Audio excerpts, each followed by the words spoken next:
నమస్కారం అండి అందరికీ. ఈరోజు మనం సంక్రాంతి నోముల్లో భాగంగా చెప్పుకోబోయే నోము గాజుల గౌరమ్మ, కాసుల గౌరమ్మ, గజ్జల గౌరమ్మ. దానికి మనం ఇలాంటి స్టీల్ ప్లేట్లని తీసుకోవచ్చు, లేకుంటే మీ దగ్గర డిజైన్ ఏదైనా 3 ప్లేట్లని తీసుకోండి. ప్రతి దాంట్లో 2 బ్లౌజ్ పీసులు అయినా పెట్టుకోవచ్చు, లేకుంటే ఒక బ్లౌజ్ పీస్ ఒక కర్చీఫ్ అయినా తీసుకోవచ్చు. ఈ విధంగా 3 పెట్టుకొని గాజుల గౌరమ్మకి 13 గాజులు పెట్టుకోవాలి. కాసుల గౌరమ్మలో భాగంగా మనం 13 కాసులను పెట్టుకోవాలి. గజ్జల గౌరమ్మలో భాగంగా ఇలాంటి గజ్జలను మనం 13 తీసుకొచ్చుకోవాలి. ఇందులో ప్లేస్ చేసుకోవాలి. ప్రతి దాంట్లో మనం పసుపు కుంకుమను పెట్టుకోవాలి. గాజుల గౌరమ్మ, కాసుల గౌరమ్మ, గజ్జల గౌరమ్మ. దీన్ని మనం ఒక గౌరమ్మను ఉంచుకొని నోముకోవాలి. ఈ గాజుల గౌరమ్మ, కాసుల గౌరమ్మ, గజ్జల గౌరమ్మని మనం ఒక గౌరమ్మను పెట్టుకొని నోముకున్న తర్వాత మనం ఈ కాసుల గౌరమ్మని మనం ఉంచుకోవాలి. ఈ గజ్జల గౌరమ్మని ఆడపడుచులకైనా వదినలకైనా ఇచ్చుకోవచ్చు. ఈ గాజుల గౌరమ్మను అక్క వాళ్ళ ఇంటికి పుట్టింటి తరపున అక్కకైనా అమ్మకైనా ఇచ్చుకోవచ్చు. చెప్పుకోబోయే నోము పేరు పంచకళ్యాణి. పంచకళ్యాణి నోముకు గాను మనకి ఈ విధమైన బుట్టలు 5 పడతాయి. ఈ బుట్టల్లో మనం 1/2 కిలో పసుపు, 1/2 కిలో కుంకుమ, 1/2 కిలో బెల్లం, 1/2 కిలో పోకలు, 1/2 కిలో నూలు. ఈ విధంగా మనం 5 బుట్టలను తయారు చేసుకోవాలి. ప్రతి బుట్టలో మనకి 5 వస్తువులు ఉంటాయి కాబట్టి 1/4 కిలో పసుపు, 1/4 కిలో కుంకుమ, 1/4 కిలో నూలు, 1/4 కిలో బెల్లం, 1/4 కిలో పోకలు పడతాయి. ఈ 5 బుట్టలు మనం తయారు చేసుకున్న ఈ 5 బుట్టల్ని మనం గౌరమ్మ దగ్గర ఉంచుకొని నోముకోవాలి. ఒక బుట్టని మనం గౌరమ్మకు వాయినంగా ఇచ్చుకోవాలి. మిగతా 4 బుట్టల్ని మనం 4 ముత్తైదులకు ఇచ్చుకోవాలి.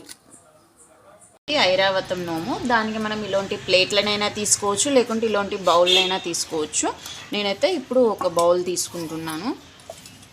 దానిలో ఒక ఏనుగు, పసుపు కుంకుమ, కాటుక, అద్దము, పోక, ఖర్జూర,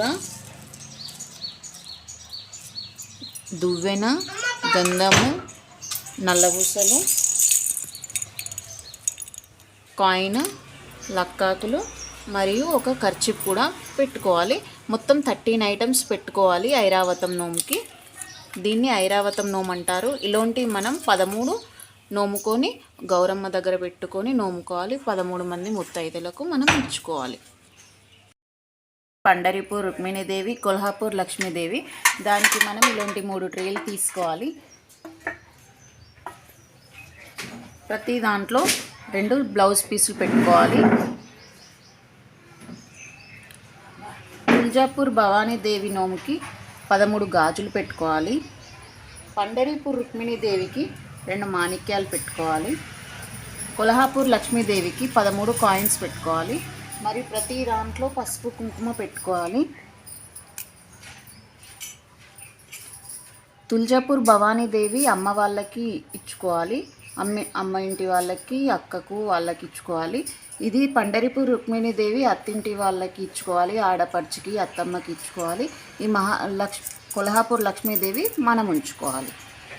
శ్రీదేవి, భూదేవి. దానికి మనం ఒక పీటని ఇలా పెట్టుకొని దాని మీద ముత్తైదుకు సంబంధించిన ఐటమ్స్ అన్నీ పెట్టుకోవాలి. చీర, రవిక, గాజులు, కాటుక, కుడుక, పసుపు, కుంకుమ ఇవన్నీ పెట్టుకోవాలి. తర్వాత మళ్ళీ భూదేవి నోముగాను సేమ్ ఇవే, కాకపోతే కింద పెట్టుకోవాలి. దీంట్లో కూడా చీర, రవిక, గాజులు, పసుపు, కుంకుమ, కాటుక అన్నీ పెట్టుకోవాలి. ఇలా పెట్టుకొని మనం నోముకోవాలి. శ్రీదేవి భూదేవి నోము. శ్రీదేవి భూదేవి నోము గౌరమ్మ నుంచుకొని నోముకోవాలి. శ్రీదేవి నోము నోముకున్న తర్వాత ఇది మనం ఉంచుకోవాలి. భూదేవి అంటే అమ్మతో సమానం కాబట్టి మనం ఇది అమ్మకు ఇచ్చుకోవాలి. పేరు సౌభాగ్యానికి పసుపు కుంకుమ, సంతోషానికి పప్పు బెల్లము. దీనికి మనము 2 బౌల్స్నైనా తీసుకోవచ్చు, ఇలాంటి 2 బుట్టలనైనా తీసుకోవచ్చు, ఇలాంటి ప్లేట్లనైనా తీసుకోవచ్చు. దానికి మనం పసుపు కుంకుమ, ఒక దాంట్లో పసుపు కుంకుమ, ఒక దాంట్లో పప్పు బెల్లము. దీన్ని గౌరమ్మ దగ్గర పెట్టుకొని నోముకోవాలి. తర్వాత ఇది సౌభాగ్యానికి పసుపు కుంకుమ మనం ఉంచుకోవాలి. ఇది పప్పు బెల్లము, సంతోషానికి పప్పు బెల్లం కాబట్టి ఇది అమ్మ వాళ్ళకి ఇచ్చుకోవాలి. మీకు నచ్చినట్లయితే మరిన్ని ఇలాంటి వీడియోల కోసం లైక్ చేయండి, షేర్ చేయండి, మరి ఈ ఛానల్ని సబ్స్క్రైబ్ చేసుకోండి.